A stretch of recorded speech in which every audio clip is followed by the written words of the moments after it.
Bonjour, bonjour à tous. Et nouvelle vidéo sur la chaîne du Frucien. Nouvelle vidéo en direct de Moscou. Donc vous voyez derrière moi le monastère Novospassky et là je filme donc c'est l'étang du monastère. Alors l'été c'est de l'eau bien entendu et c'est vert. Et puis l'hiver on peut aller pêcher, patiner, faire de la bouée gonflable pour les enfants. Voilà, et tout ça gratuitement. Il y a une patinoire gratuite donc à ciel ouvert. Donc aujourd'hui petite vidéo en fait sur un thème sur lequel plusieurs personnes m'ont posé des questions. Ça fait suite plausiblement à ce qu'on entend sur les médias français concernant la vie en Russie, les sanctions, l'économie, l'ambiance, l'humeur des gens. Donc voilà, je voulais vous dire un petit peu ce que ça va faire 12 mois que tout ça a commencé. Je voulais vous dire un petit peu tout ce que je ressens, tout ce que je vois, ce que j'entends des gens, mes copains russes et des gens autour de moi avec qui je travaille, etc. Donc voilà, c'est un espèce de... J'essaie de vous donner, c'est compliqué, mais une vue d'ensemble de la situation globale en Russie. Voilà, l'année dernière, je vis à Moscou, je fais des voyages à Serpukhov, à Belgorod, à Petrozavodsk, donc je me suis un peu baladé. Et dans chaque ville, c'est un peu différent. Mais voilà, je vais tenter de donner une espèce de tableau général de la situation réelle de la Russie, de l'économie et de l'humeur des Russes en fait. Qu'est-ce que ressentent les Russes, qu'est-ce que pensent les Russes. Donc déjà, évidemment que la propagande, il y en a partout. La pire, c'est en France. C'est pas en Russie. Parce qu'en Russie, la propagande, elle va dans les intérêts du pays. C'est-à-dire qu'on y va fort, mais dans les intérêts russes. Et quand même dans ce flot, il y a beaucoup de choses vraies. Et donc sur le dossier ukrainien, ça fait quand même des années que les Russes, les gens en général, savent, eux, ce qui s'est passé. Ils savent qu'il y a eu une immixtion étrangère, qu'il y a eu un coup d'état, le Maïdan, et que les accords de Minsk ne sont jamais signés, et qu'il se passe quelque chose derrière. Et évidemment que le renseignement russe, il voit bien que l'armée ukrainienne, elle est en train d'être entraînée, que sont créés des milliers de kilomètres de tranchées, que des villes entières sont bunkerisées. Et tout ça pourquoi ? Alors en Europe, on ne le savait pas, parce que les médias français ne le disent pas, mais quand les Européens et les Français ont vu Merkel récemment avouer, Angela Merkel avouer, que les accords de Minsk, c'était pour donner temps à l'Ukraine, parce que Hollande, président Hollande, vous vous rappelez François Hollande, la honte. Ce que même Hollande a confirmé, c'était pour gagner du temps, c'était pour donner du temps à l'Ukraine. Du temps pourquoi ? Du temps pour refaire l'armée, qui était en lambeaux après 2014. Refaire l'armée avec l'aide des instructeurs américains. C'est pas un secret, la presse américaine regorge d'articles, de témoignages de militaires américains, de gens de la CIA qui expliquent qu'il y a des années qu'ils travaillent en Ukraine pour former l'armée, et que donc pour les Russes, la guerre préventive qu'a fait la Russie, elle est compréhensible en fait. C'est pas avec plaisir, mais elle est compréhensible parce que sinon, ça va être une guerre préventive après une offensive ukrainienne. Et donc, ce qui n'est pas clair, ce que les médias français ne peuvent pas dire ou reconnaître, parce qu'ils n'ont pas le droit ou parce qu'ils sont pas capables de voir les choses objectivement, dans les médias russes, c'est pas une surprise. C'est-à-dire qu'en fait, on s'attendait pas à une guerre, mais on comprenait bien que les choses pourrissaient, que là-bas, c'était un abcès purulent. Donc, voilà. Donc, quand tout ça a commencé, février dernier, les gens n'étaient pas du tout... tout le monde a été pris de surprise de le voir de ses yeux, de ne pas y croire, d'entendre, de comprendre que des missiles étaient tombés sur l'Ukraine, etc., qu'il y avait un assaut. Donc, les gens, il y a quand même une onde de choc. Parce que les gens étaient choqués. Il y a de quoi être choqué, puisque globalement c'est un événement incroyable, tragique, énorme, qui va changer les choses. Donc voilà, l'onde de choc a traversé la société russe. Les gens étaient hagards. Il y a eu de la peur, de la panique, c'est normal. D'un coup, le rouble a dévissé. Après, il y a eu une inflation irrationnelle d'un coup. Donc les gens, ça, les Russes, l'inflation, la fermeture des banques, ils savent ce que c'est, ils l'ont vécu. Donc il y a eu du stress, il y a eu de la panique, il y a eu de l'inquiétude. Mais ça a duré quelques semaines. C'est-à-dire qu'en fait, voilà, et puis les gens ont vu les sanctions tomber, les boîtes étrangères annoncer le départ, donc onde de choc. Onde de choc quand même. Onde de choc, surtout dans une partie de la population, je vais y revenir. Mais voilà, ça c'est peut-être chose importante. Aujourd'hui, comment je vis en Russie? Je vis à Moscou, donc je vis dans l'endroit le plus impacté économiquement, peut-être. Qu'est-ce qui a changé dans ma vie? Rien. Rien. Je vis comme au 1er février. Je montre les temps là derrière. Voilà. Je vis comme avant. Est-ce que je manque de quelque chose? Est-ce que mes enfants manquent de quelque chose? Non. Et je voudrais dire que je vis vraiment comme un Européen en Russie. C'est-à-dire que j'ai une femme qui cuisine, de nourriture française, étrangère, asiatique. On vit vraiment comme des gens, entre guillemets, le segment moscovite connecté. On a de la famille en Europe. Donc on est les gens impactés, je vais revenir là-dessus. Mais concrètement, qu'est-ce qui a changé dans ma vie? Rien. Rien n'a changé. J'ai un seul problème. J'ai des clients étrangers qui sont partis, européens, ou qui ont réduit l'activité. Ok, ça je suis le segment économique exposé. Je l'ai remplacé par des clients d'autres pays. Et j'ai un autre problème, j'ai plus de vol direct pour en Europe. Donc quand je vais à la Chypre pour voir ma famille, je suis obligé de faire... voilà, il n'y a plus de vol direct, il faut rejoindre un pays tiers et faire une escale. Voilà les deux problèmes que j'ai. Mais dans ma vie de tous les jours, il n'y a rien. Il n'y a rien qui a changé. Et ça c'est important parce que je fais partie des gens impactés. Un tiers des Russes, ils habitent dans les petites villes, dans les bourgs, dans les villages, dans les hameaux. Ces gens-là, ils produisent local, ils consomment local, ils sont autonomes, ils produisent beaucoup pour eux, ils sont dépendants des subventions de l'État, des retraites, des aides, etc. Rien n'a changé. Rien. La Russie fait sa nourriture, donc rien n'a changé. Un autre tiers, c'est les gens qui habitent dans les villes petites russes. Moins de 700 000 habitants, moins de 800 000 habitants. Qu'est-ce qui a changé pour eux? Rien. Rien. Ils ont toujours du chachlik, des patates. Ouais, la voiture peut-être, on va y revenir. La voiture. Mais globalement, rien n'a changé. Et puis il y a les 25% qui habitent dans les... Voilà, c'est Moscou. Moscou-Saint-Pètre, les deux banlieues de Moscou et de Saint-Pètre, et quelques millionnaires. Donc, espèce de segment un peu supérieur. Les Moscou bourgeois, Pétersbourgeois, on appelle ça. Ce sont des gens un peu comme moi qui sont connectés au monde européen. Alors moi, c'est par mes origines, bien sûr, et par le business, mais tous les gens qui ont de la famille en Europe, qui allaient en Europe, qui ont de l'immobilier en Europe, qui culturellement étaient intéressés par l'Europe. Donc évidemment, ces gens-là, ils n'ont plus d'accès à l'Europe en avion. Il faut passer par la Turquie, la Serbie, l'Arménie, ou alors aller en bus en Finlande ou dans les Pays-Baltes, mais il faut un visa. Donc eux, ils sont impactés sur la partie déplacement touristique. Donc là, mais de facto, les sanctions leur ont imposé une coupure culturelle qu'ils ne souhaitaient pas. Donc c'est maladroit. La plupart des Russes, ils allaient en vacances en Égypte et en Turquie, ça continue. Ils vont toujours en Égypte et en Turquie en vacances. Voilà. Et la bourgeoisie et les gens un peu plus aisés, on va dire qu'elle est en Europe, ils vont à Dubaï. Voilà. Ceux qui allaient à Chypre Sud, ils vont à Chypre Nord, partie turque, ils achètent de plus en plus. Bien joué. Bravo. Donc au final, dans la vie de tous les jours des Russes, peu de choses ont changé. Les produits qui étaient interdits, qu'on ne trouvait plus, on les retrouve. Il n'y avait plus de coca. Alors ils ont développé des analogues, les Russes. Ils ont développé des schémas. Les marques étrangères ont fait du coca sous notre nom, etc. Et puis finalement, le coca est revenu par le Kazakhstan, par Dubaï, par la Géorgie, par l'Arménie. Donc globalement, Ikea a fermé, c'est triste. Mais on trouve de l'Ikea aujourd'hui en vente en ligne. Pas tout, c'est certes, pas tout. Mais on trouve de l'Ikea en vente en ligne.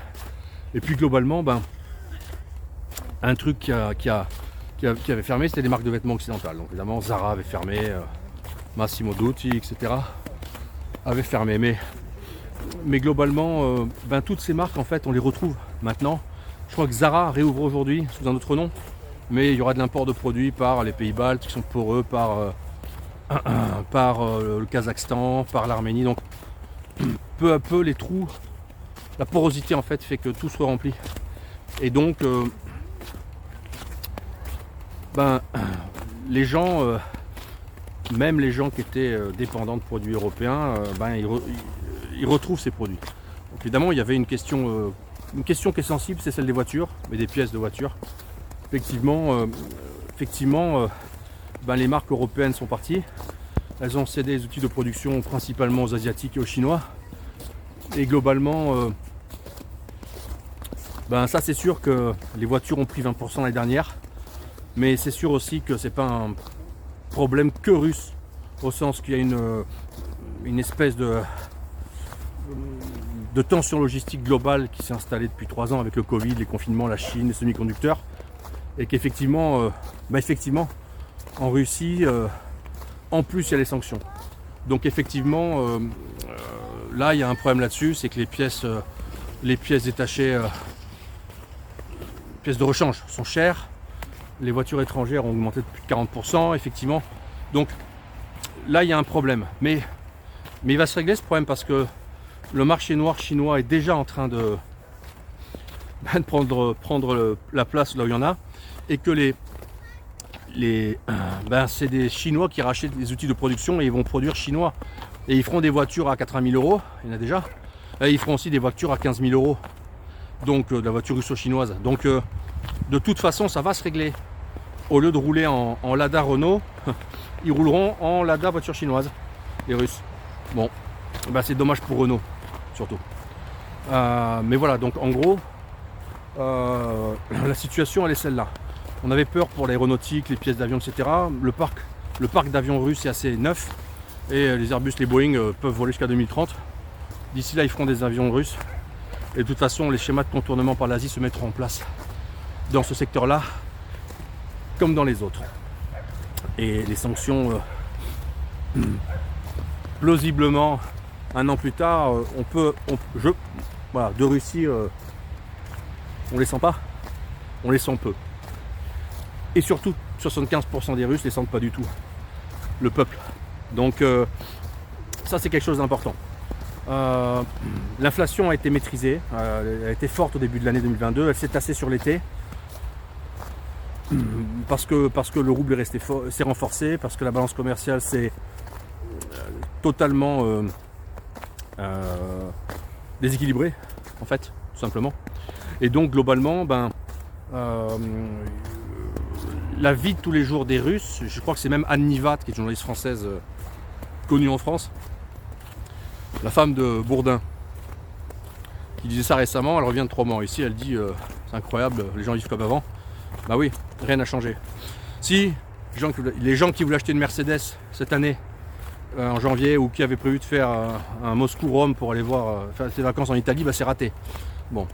Et évidemment, toute la bourgeoisie, on va dire, ou la classe sup, qui avait des comptes et des cartes dans des comptes en Europe, qui se sont fait saisir le pognon, bloquer les maisons ou emmerdés par les banques européennes, évidemment c'est pénible.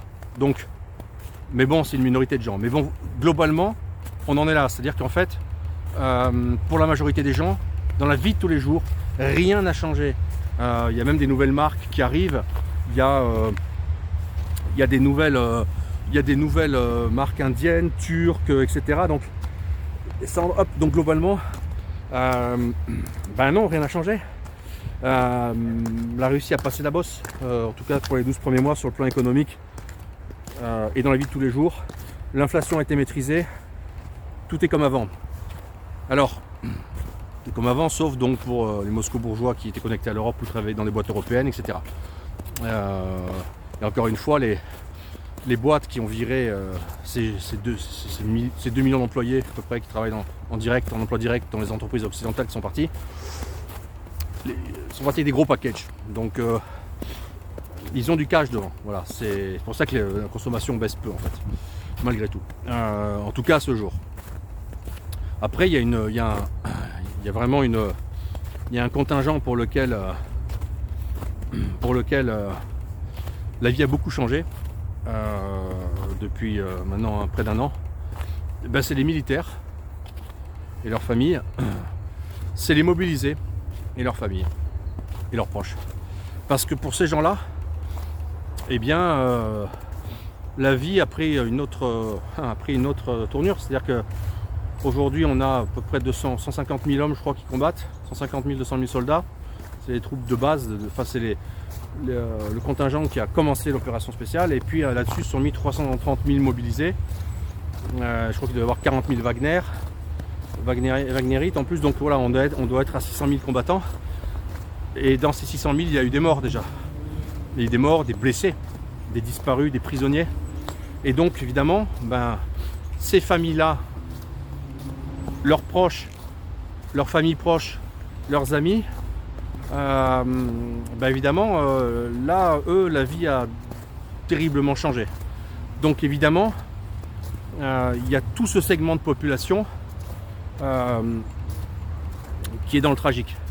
Dans le tragique, dans la peur, est-ce que mon mari va revenir, est-ce que mon fils va revenir, j'ai pas de nouvelles, etc.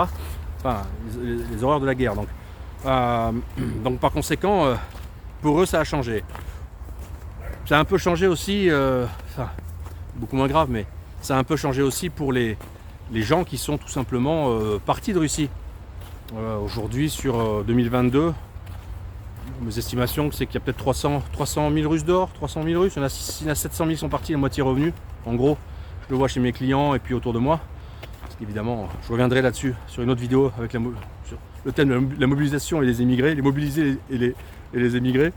Mais globalement, voilà, il y a des gens pour qui, tiens, mon fils est parti, mon copain est parti, tiens, je suis une femme, mon mari est parti, je me retrouve toute seule parce que mon mari a eu peur de la guerre, ou il n'a pas voulu prendre le risque de se faire mobiliser. Donc évidemment que pour eux ça a changé aussi. Mais globalement, j'ai l'impression, moi c'est ce que je ressens, c'est que les Russes ont mis du temps à réaliser. La mobilisation a accentué et accéléré cette réalisation d'accepter que ben oui, il se passe ce qui se passe et c'est pas la peine de fermer les yeux devant, on n'y échappera pas. Et maintenant il y a une espèce de résignation beaucoup plus sereine qui s'est installée dans la société russe. C'est-à-dire que la mobilisation l'année dernière, c'était une année de stress très fort pour les gens. La mobilisation a vraiment fait la pointe de stress. Je reviendrai là-dessus et j'expliquerai pourquoi. Mais c'est en train de passer. Les gens comprennent que ça va durer. Les gens sont résignés à faire avec. Et surtout, l'économie ne s'est pas effondrée, ce qui est très important aussi, malgré tout. Le chômage restait faible. Il y a de l'argent, globalement. De façon surprenante, l'État a pris des bonnes mesures. On verra ce que 2023 amène. Mais globalement, à ce jour, la Russie tient parfaitement le choc et sans très peu de choses. Et quelque chose d'un peu compliqué à expliquer, c'est qu'effectivement, on dit toujours oui, mais qu'est-ce que pensent les Russes contre la guerre? Oui, tout le monde est contre la guerre, sauf les gens qui pensent avoir compris ou qui comprennent simplement que malheureusement il y aurait peut-être cette guerre dans un an, dans 2 ans. C'est une guerre préventive de la Russie. C'est une guerre préventive. Et ça, c'est en train d'être de plus en plus accepté par les gens et compris. C'est une guerre préventive. Et ces enfoirés d'occidentaux ont menti. Ça, c'est vraiment ce qui est en train de se développer dans l'esprit des Russes. Et ça va être un divorce profond. Et les Russes, ils sont patriotes, c'est-à-dire que le Russe moyen, il aime son drapeau, il aime son pays. Et il a le sens du devoir. Donc à Moscou, c'est un peu plus libéral sur ce point-là. Mais ailleurs dans le pays, dans le peuple profond, dans les petites villes, les gens ont le sens du devoir et ils n'ont pas la même relation avec leur pays que les Européens. Donc les gens, évidemment que vous faites un sondage et vous êtes contre ou pour la guerre, maintenant je suis contre, maintenant je suis... Bon, maintenant c'est triste, oui. Mais une chose est sûre, c'est que les gens en Russie soutiennent leur élite politique et leur pouvoir. C'est-à-dire que le taux de soutien aux élites politiques, il est très fort, il est de 60%, 70%. Et si Poutine demain dit « j'arrête la guerre », le taux de soutien sera de 60-70%. Si Poutine dit on continue, on accélère, le taux de soutien sera de 60-70%. C'est-à-dire qu'en fait, ils font corps. Ils font corps avec leur armée et corps avec leur pouvoir politique. Et les sanctions n'ont pas du tout arrangé. n'ont pas du tout arrangé la situation. Et les fermetures de comptes, la maltraitance, la mauvaise image sur les Russes, la russophobie couinante qu'on trouve dans les médias européens n'ont pas du tout arrangé les choses. Il y a une énorme erreur stratégique qui a été faite et les Russes font bloc. C'est comme ça. Et plus ça va s'intensifier, plus ils vont faire bloc. Et c'est un peuple résilient. Il y a le chien qui est en train de courir sur la patinoire. C'est un peuple résilient et c'est un peuple qui est capable de beaucoup souffrir en fait, mais de pas lâcher. Et voilà, je pense qu'il y a une énorme erreur d'interprétation qui est faite en Europe là-dessus. Et je pense que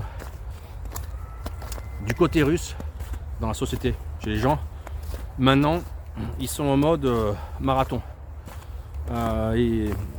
Mais attendent que ça passe. Et les Russes, la société russe ne tolérera pas une défaite. Ne tolérera pas et ne voudra pas. Donc quoi que ça coûte, maintenant, l'ensemble est assez en osmose, l'ensemble politique et la société, en osmose pour faire en sorte qu'il n'y ait pas de défaite. Je pense qu'il y a d'énormes erreurs d'appréciation faites dans les sociétés occidentales, leurs médias, leurs états-majors et leurs scènes politiques. Ils sont à la ramasse complètement. Voilà, donc les Russes, voilà ce qu'ils pensent. Aujourd'hui, c'est ça. Globalement, la situation, c'est celle-là. Est-ce que j'ai oublié quelque chose? Non, je pense que c'est ça. Je pense que je vais revenir sur rapidement avec une nouvelle vidéo sur la mobilisation et mobiliser les émigrés et donner des clés de compréhension parce que là encore on entend absolument tout et n'importe quoi. Il y a un ramassis de conneries sur internet. Voilà, c'était un peu ce que j'avais à dire. Voilà, derrière moi c'est le monastère de Spassky. Je vais rentrer chez moi, c'est samedi, donc je vais publier cette vidéo. Voilà, je vais mettre des liens dans la description. N'hésitez pas à m'écrire, à me suivre, à faire circuler cette vidéo. Sur la chaîne du Frucien, c'est sans tabou, c'est sans politiquement correct et je vous dis ce qui est. Moi j'habite en Russie, j'ai pris le passeport russe. Mes enfants sont russes. Je compte pas quitter la Russie.